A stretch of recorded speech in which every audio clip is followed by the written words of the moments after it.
Hello प्यारे विद्यार्थियों, कैसे आप सभी लोग। एक बार फिर आप सभी का स्वागत है आज की इस नई वीडियो में। क्लास नाइन्थ सप्लीमेंट्री रीडर जिसका नाम है मूवमेंट, उसका चैप्टर नंबर 2 आज हम करने वाले हैं। बहुत प्यारा चैप्टर है, नाम ही एडवेंचर है। तो एडवेंचर में तो ऑलरेडी मज़ा आता ही है, आपको भी बहुत ज़्यादा मज़ा आएगा इस चैप्टर को पढ़ने में, देखने में, समझने में। जल्दी से शुरू करते हैं इस चैप्टर को, देखते हैं इसमें क्या है। सबसे पहले मैं आपको बता दूं, ये चैप्टर लिखा हुआ है रस्किन बॉन्ड ने लिखा है ये चैप्टर।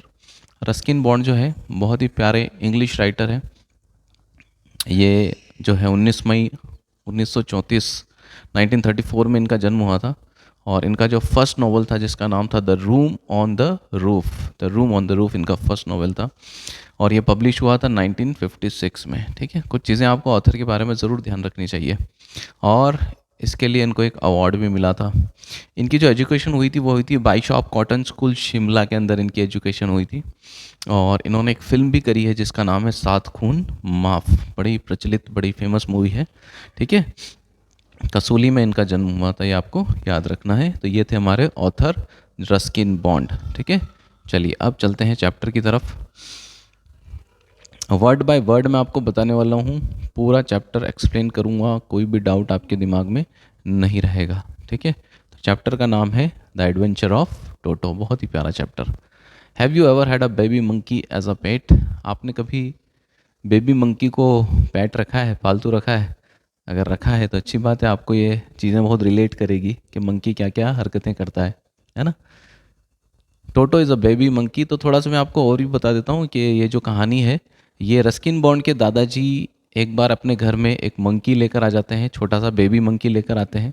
वो एक तांगे वाले से खरीद के लाते हैं उसको। और वो घर में आने के बाद वो मंकी क्या क्या एडवेंचर्स करता है, क्या क्या उनका जीना मुश्किल कर देता है घर वालों का, इसी बारे में ये चैप्टर है। और काफ़ी फ़नी चैप्टर है, interesting. So toto is a baby monkey, let's find out whether he is mischievous और डिसाइल। पता करते हैं कि वो एक शैतान बच्चा है या एक सामान्य सा मंकी है। ठीक है, ये सारी बातें आपको इस चैप्टर में पता चलेगी। तो यहाँ पर जो मीनिंग्स हैं वो आपको ऑलरेडी मैंने लिख दिया ताकि आपका जो टाइम है वो बचे। शुरू करते हैं चैप्टर को। Grandfather bought Toto from a tonga driver for a sum of 5 rupees. Grandfather ने, यानी कि रस्किन बॉन्ड के ग्रैंड फादर ने इस मंकी को एक टोंगा ड्राइवर से, जो तांगा चलाने वाला एक ड्राइवर है, उससे खरीदा था। कितने रुपए में? उसने उनने खरीदा था 5 रुपए में। 5 रुपए में खरीदा था। The tonga driver used to keep the little red monkey tied to a feeding trough. वो जो टोंगा ड्राइवर था वो इस मंकी को क्या करके रखता था, एक फीडिंग की जो ट्रो होती है, घोड़े को चारा खिलाने की ट्रो होती है, मैं आपको बता देता हूँ कैसी होती है। ये देखिए, जो फीडिंग ट्रो होती है उससे वो बांध के रखता था हमारे मंकी को। तो ये जैसे फीडिंग ट्रो है, इसमें जो एनिमल्स वगैरह खाना खाते हैं, इसको मैंगर भी कहते हैं। तो यहाँ पर देखिए, इस जगह आप उसको बांध भी सकते हैं एनिमल को। तो यहाँ पर बांध दो, मंकी को यहाँ बांध के रखते थे दिन भर उसको, बेचारे को। ठीक है, तो यहाँ पर जो है फीडिंग ट्रो में उसको बांध के रखा जाता था। फिर क्या होता था, and the monkey looked so out of place there. तो वहाँ पर जो मंकी है ना, वो कैसा लगता था, बहुत ज़्यादा आउट ऑफ प्लेस। बहुत सारे घोड़े बंधे हुए, उसके साथ में एक मंकी बंधा हुआ, तो वो ऑलरेडी वैसे ही आउट ऑफ प्लेस लगेगा। अब आउट ऑफ प्लेस के दो मतलब निकल सकते हैं, कि वहाँ पर वो अच्छा नहीं लग रहा उन एनिमल्स के बीच में, या फिर वो मंकी खुद आउट ऑफ प्लेस, यानी उखड़ा उखड़ा रहता था वहाँ पे, है ना, जिसका मन नहीं लगता था। बेमेल भी कह सकते हैं, यानी कि उनका मेल नहीं हो रहा था वहाँ पे, या फिर वो उखड़ा हुआ भी रह सकता था। दोनों में से कुछ भी मीनिंग हो सकता है। That grandfather decided he would add the little fellow to his private जू।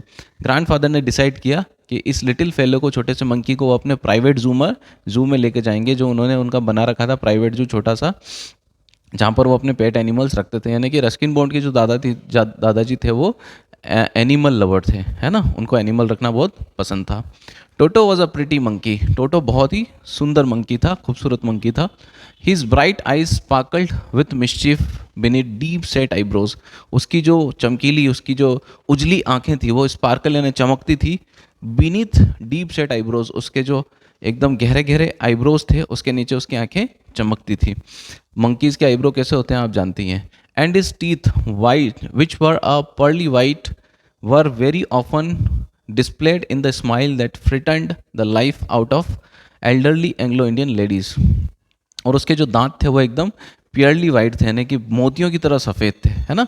प्योरली वाइट मतलब यहाँ पर मोतियों की तरह सफ़ेद, जो क्या करते थे, जब भी दिखते थे स्माइल के टाइम पे, तो वहाँ पर जितनी भी बूढ़ी बूढ़ी एंग्लो इंडियन लेडीज़ हुआ करती थी। एंग्लो इंडियन लेडीज़ मतलब क्या होता है, एंग्लो इंडियन शब्द का मीनिंग आपको बता देता हूँ मैं आपको। जहाँ पर जो लोग हैं वो ना तो प्रॉपरली इंडियन होते हैं, ना ही वो ब्रिटिश होते हैं। ना ब्रिटिश और इंडियन आपके इंग्लैंड और इंडिया के जो मिले जुले लोग होते हैं, किस टाइप से दो भागों में बांटा जा सकता है। Anglo Indian people fall into two different groups. दो तरीके के लोग होते हैं ये, कौन कौन से, those with mixed Indian and British ancestry, या तो जिनके जो पूर्वज हैं वो मिक्स्ड इंडियन और ब्रिटिश, यानी कि उनके मदर या फादर दोनों में से कोई एक ब्रिटिश रहे हो, ठीक है, उनके जो संतानें होती हैं उनको एंग्लो इंडियन कहते हैं। या फिर and the people of British descents born और रिजाइडिंग इन इंडिया, या फिर ऐसे लोग जिनके जो पूर्वज है वो ब्रिटिश यानी कि इंग्लैंड में रहे हुए हैं,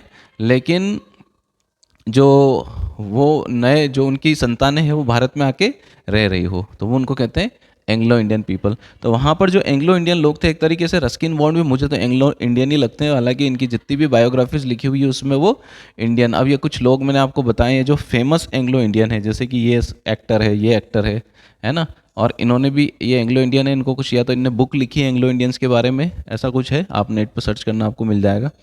तो ये हो गया आपका एंग्लो इंडियन। तो वहाँ पर जितनी भी एंग्लो इंडियन लेडीज़ हुआ करती थी उनको डरा देता था अपने दांतों से।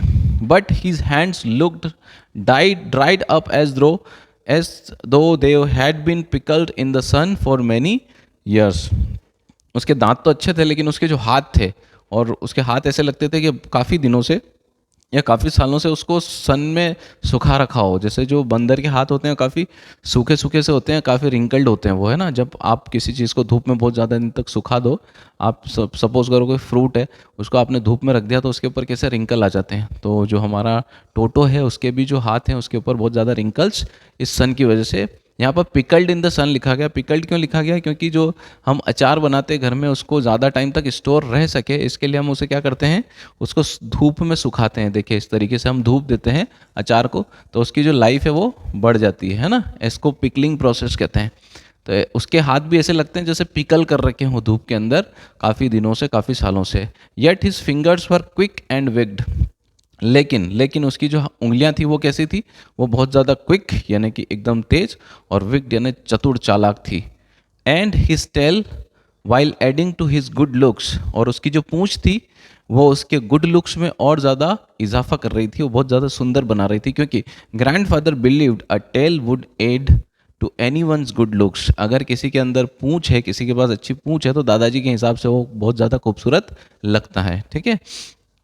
Also served as a third hand, जो पूंछ है उसके एक तरीके से तीसरे हाथ का काम करती थी। अब आप बंदरों को जानते हो, बंदर अपने पूंछ से क्या क्या काम करते हैं। He could use it to hang from a branch, वो किसी भी डाली से लटकने के लिए अपनी पूंछ का यूज कर सकता था।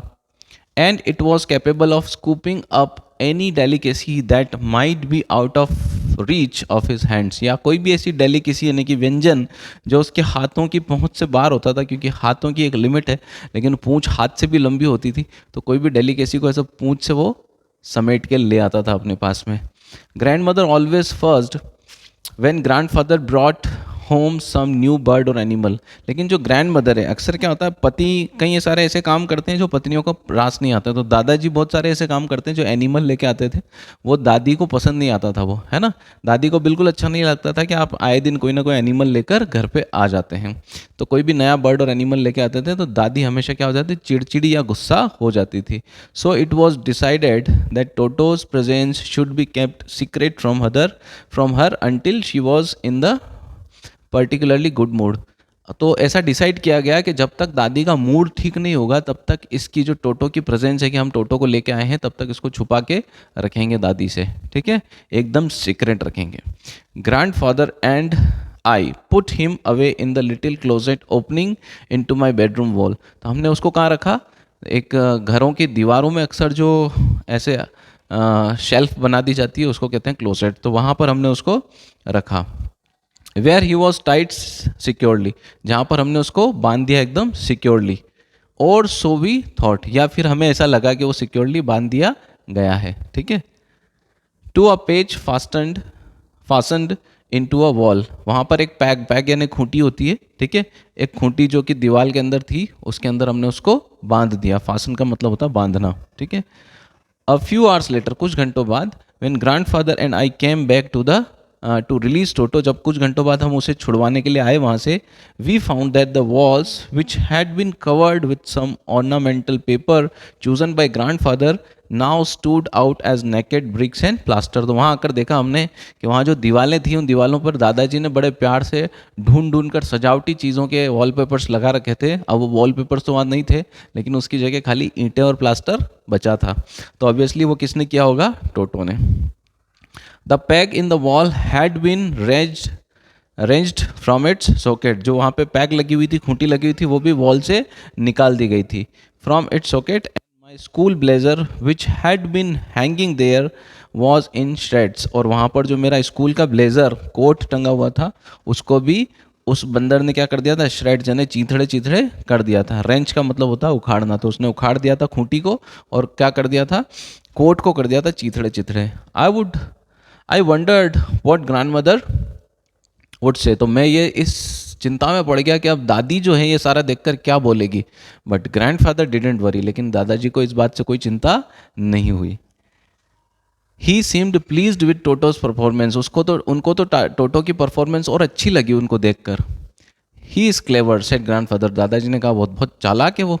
Given time I am sure he could have tied the tone pieces of your blazer into a rope and made his escape from the window. दादाजी कहते हैं कि इतना चालाक है कि अगर इसको थोड़ा और टाइम मिलता तो ये जो तुम्हारे ब्लेजर के टुकड़े टुकड़े किए हैं उससे एक रस्सी बनाता और खिड़की में से भागने के लिए उस रस्सी का यूज़ कर लेता। His presence in the house still a secret, उसका जो प्रेजेंस है, उसकी उपस्थिति अभी भी क्या है? सीक्रेट रखी गई है, किसी को बताया नहीं है। Toto was now transferred to a big cage in the servants quarters where a number of grandfather's pets lived very sociably. अब जो है उसको कमरे में से निकाल कर कहाँ ट्रांसफ़र किया गया? जो नौकरों का कमरा था वहाँ पर एक केज लगा रखी थी, एक जाली लगा रखी थी, पिंजरा। वहाँ पर सारे जो एनिमल्स है दूसरे, वो काफ़ी सामाजिक रूप से रहते थे, सोशियबली मतलब मिलजुल कर रहते थे।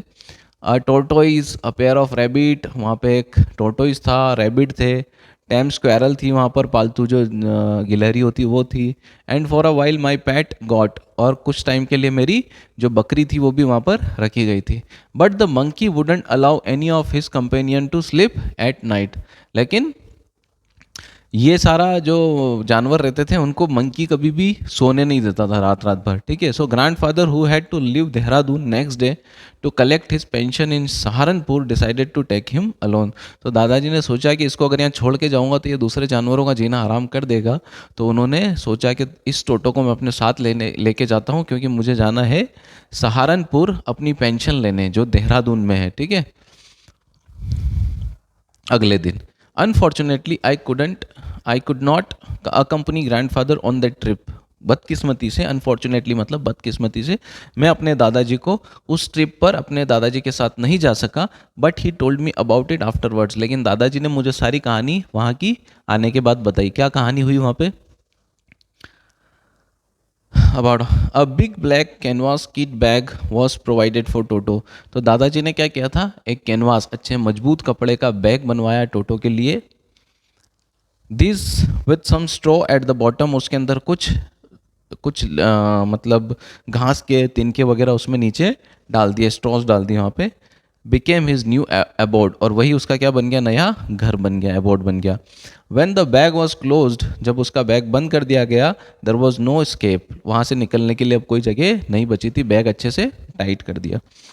The toto could not get his hands through the opening, और वहाँ से टोटो ना अपना हाथ निकाल सकता था। And the canvas was too strong for him to bite his way through, लेकिन और उसका हाथ भी बाहर नहीं निकल सकता था, साथ में वो इतना मजबूत कपड़ा था कि टोटो उसको दांतों से भी काट नहीं सकता था भागने के लिए। His efforts to get out only had a effect of making the bag roll about on the floor और occasionally jump into air.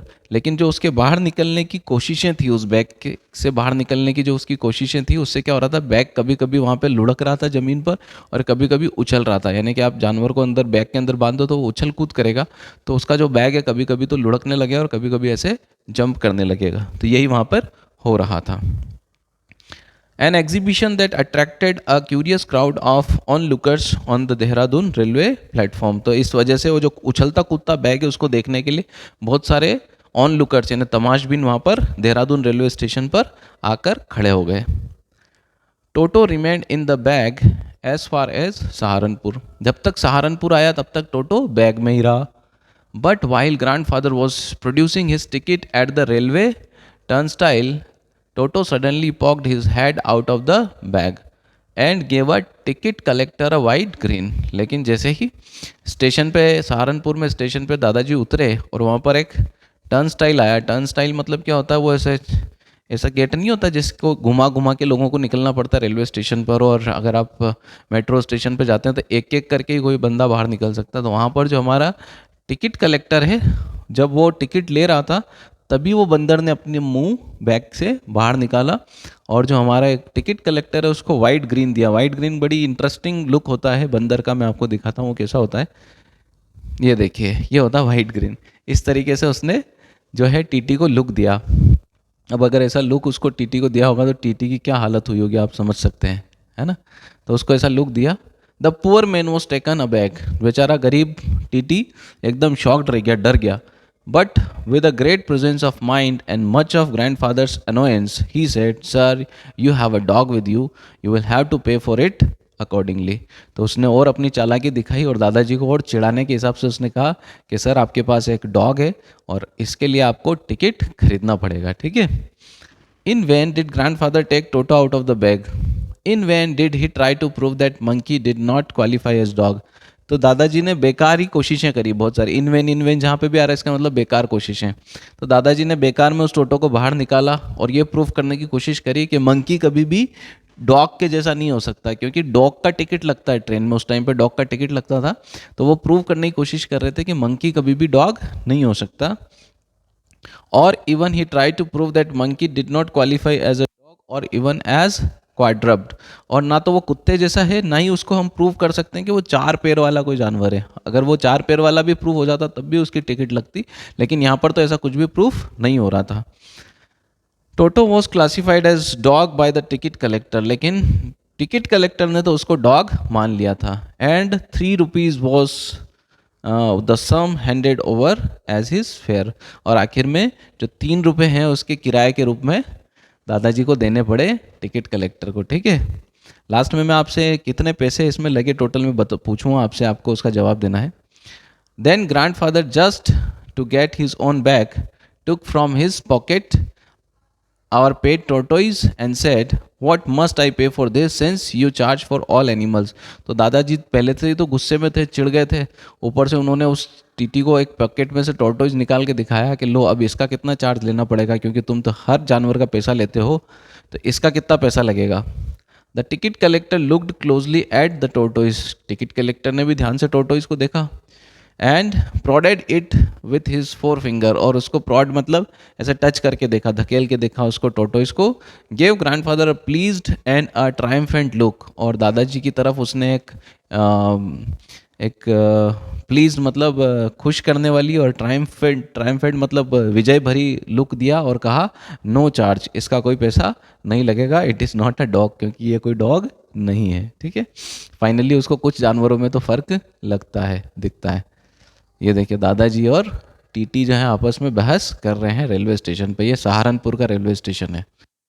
When Toto was finally accepted by grandmother, he was given a comfortable home in the stable। फिर last में इतने दिन तक अगर कोई animal घर में रहेगा तो दादी को तो पता चलना ही था, तो दादी ने भी उसको एक्सेप्ट कर लिया और उसको फाइनली कहाँ पे रखा गया, स्टेबल में रखा गया, घोड़े बांधने वाली जगह पर रखा गया। Where he had for a companion the family donkey Nana. वहाँ पर एक फैमिली, पुराना फैमिली डंकी था, गधा था, गधी थी एक्चुअली में, उस गधी का नाम था नाना, वहाँ पर उसके साथ में रखा गया। On Toto's first night in the stable grandfather paid him a visit to see if he was comfortable. तो पहली रात जब उसको उसके साथ रखा गया, नाना के साथ, तो दादाजी को बड़ी चिंता थी कि मेरा टोटो कैसा होगा वहाँ पर, उसको कोई दुख तो नहीं है, परेशानी तो नहीं है। तो वो देखने गए उसको रात में, ठीक है। To his surprise he found Nana without apparent cause. तो वहाँ देखकर उन्हें आश्चर्य हुआ, उनको सरप्राइज हुआ कि नाना जो है बिना किसी कारण के pulling at her halter and trying to keep her head as far as possible from the bundle of A.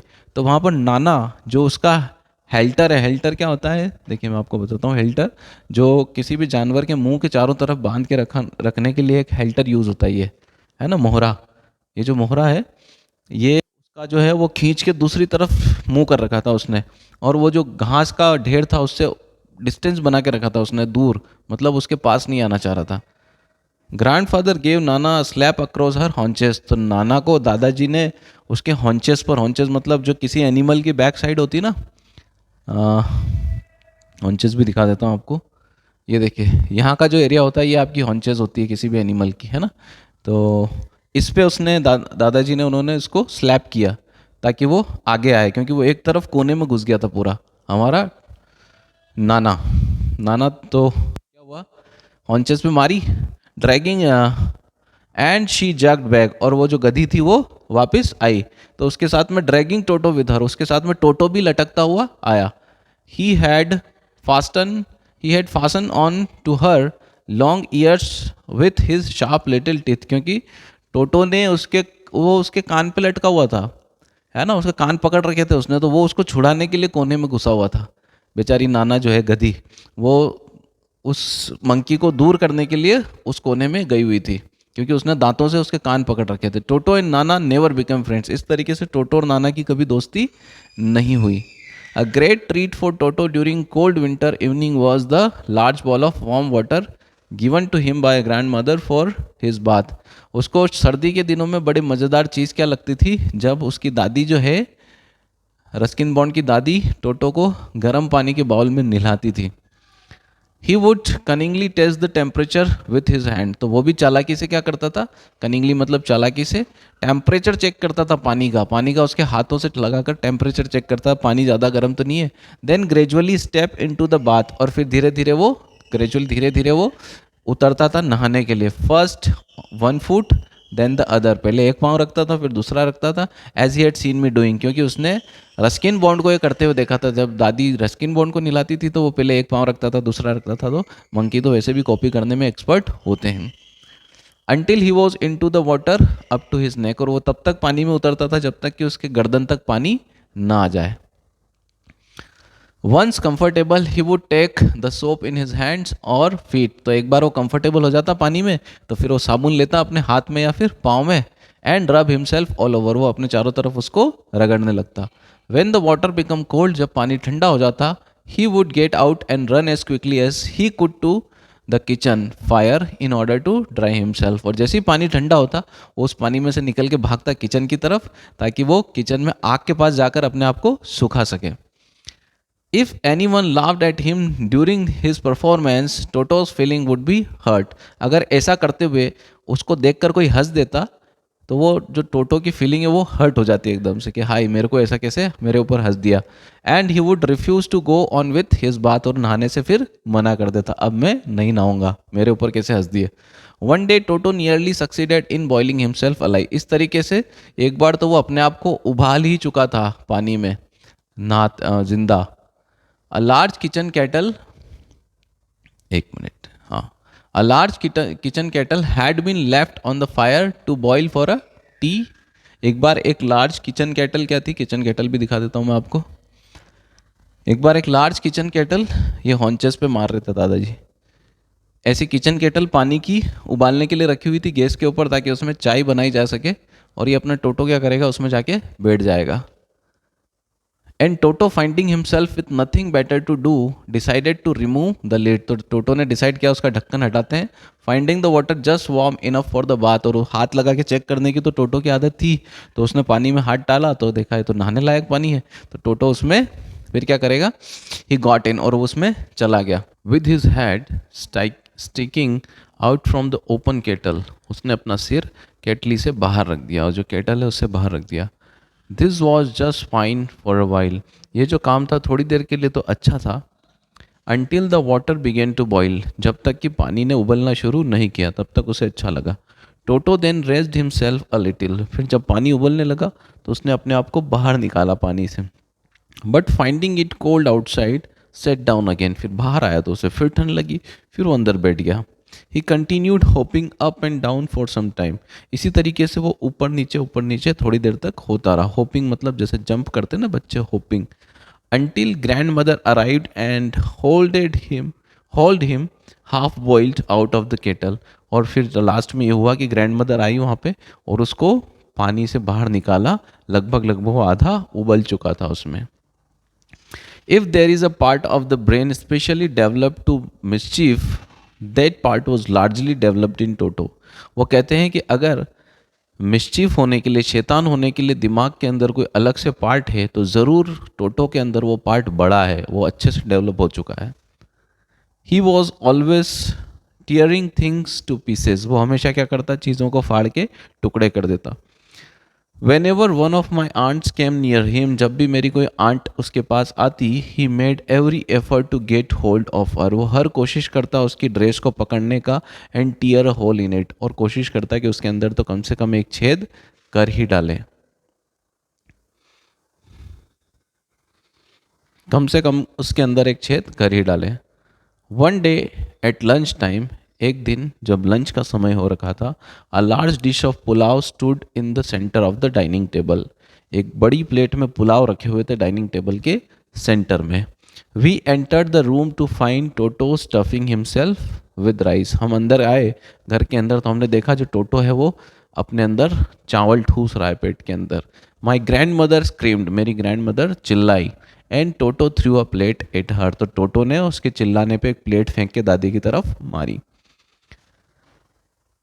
One of my aunt rushed forward, तो फिर एक कोई मेरी आंटी उस तरफ भागी, and received a glass of water in the face, तो उसके ऊपर भी टोटो ने ग्लास का पानी का ग्लास फेंक के मारा।